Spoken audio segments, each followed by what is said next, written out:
Brothers and sisters of mine, this Christmas it is necessary for you to deeply comprehend the necessity of dissolving the I.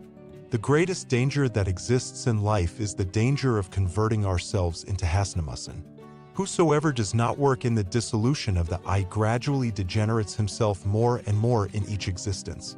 Finally, he does not receive any more physical bodies because he has converted himself into a dangerous hasnamus. For types of hasnamussen exist: 1.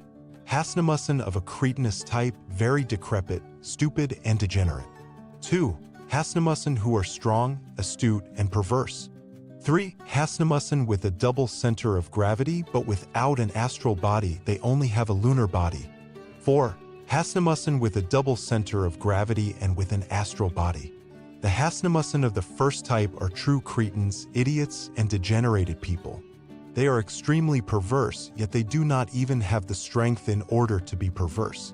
This type is rapidly disintegrated after the death of their physical bodies.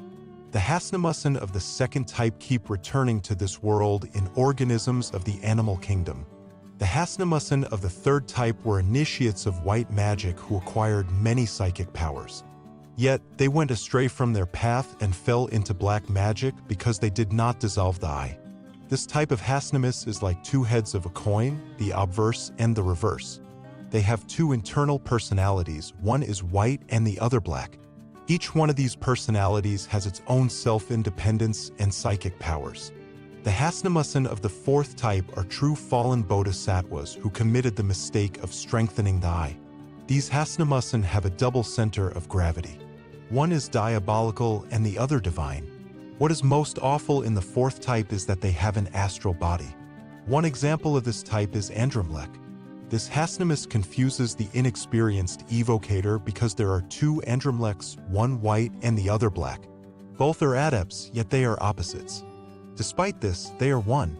Both are true masters. One is a master of the White Lodge and the other of the Black Lodge.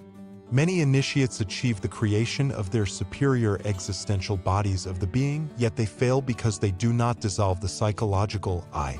These initiates cannot celebrate the nativity in their hearts. They cannot achieve the incarnation of their being in spite of possessing the superior existential bodies. Thus, they convert themselves into hasnamussen with a double center of gravity. If deep realization of the self is what we truly want, then it is necessary to comprehend the necessity of working with the three factors of the revolution of the consciousness. If any of the three factors of the revolution of the consciousness are excluded, then the outcome of this procedure is failure. Behold the three factors of the revolution of the consciousness: to be born, to die, and to sacrifice ourselves for humanity. Sexual magic, dissolution of the I, charity, this is the triple path of the righteous life. Some Gnostic students have written to us asking for a didactic in order to dissolve the I. The best didactic for the dissolution of the I is found in practical life that is intensely lived. Conviviality is a marvelous full-length mirror where the I can be contemplated in its entirety. The defects which are hidden in the bottom of our subconsciousness spontaneously emerge when we are in relationship with our fellow man. The defects burst out from us because our subconsciousness betrays us, and if we are in the state of alert perception, then we see them just as they are in themselves. The greatest joy for the Gnostic is to celebrate the discovery of some of his defects. A discovered defect becomes a dead defect.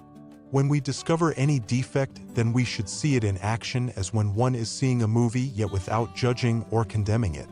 To intellectually comprehend the discovered defect is not enough. It is necessary to submerge ourselves into profound interior meditation in order to comprehend the defect in other levels of our mind. The mind has many levels and profundities. If we have not comprehended a defect in all the levels of the mind, then we have done nothing, because the defect continues existing as a tempting demon in the bottom of our own subconsciousness. When a defect is integrally comprehended in all the levels of the mind, then it is disintegrated along with the small I which characterizes it. Thus, the defect is reduced to cosmic dust in the supersensible worlds. This is how we die from moment to moment. This is how we establish a permanent center of consciousness, a permanent center of gravity within ourselves. The Buddhata, the interior Buddhist principle, the psychic material, or the prime matter in order to build that which is called soul exists within every human being who is not in an extreme state of degeneration. The pluralized I stupidly wastes such psychic material in absurd atomic explosions of envy, greed, hatred, fornication, attachment, vanity, etc. This psychic material is accumulated within ourselves in accordance with the death of the pluralized I from moment to moment. Thus, we attain a permanent center of consciousness. This is how we individualize ourselves little by little. When we rid ourselves of ego, then we become individualized. However, we clarify that individuality is not everything because we have to pass into the super-individuality when experiencing the event of Bethlehem. The work of the dissolution of the I is something very serious. We need to profoundly study ourselves in all of the levels of the mind because the I is a book of many volumes. We need to study our thoughts, emotions, and actions from moment to moment without justifying them or condemning them. We need to integrally comprehend all and every one of our defects in all of the profundities of the mind. The pluralized I is the subconsciousness. When we dissolve the I, the subconsciousness is transformed into consciousness. We need to convert the subconsciousness into consciousness, and this is only possible by achieving the annihilation of the I. Continuous awakened consciousness is acquired when our consciousness occupies the place of the subconsciousness. Whosoever enjoys continuous consciousness lives conscious each and every instant, not only in the physical world, but also in the superior worlds.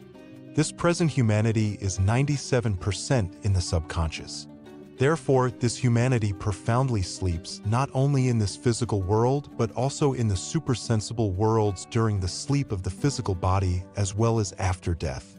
We need the death of our I. We need to die from moment to moment, here and now, not only in this physical world, but also in all of the planes of the cosmic mind. We need to be pitiless against ourselves in order to dissect the I with the tremendous scalpel of self-criticism.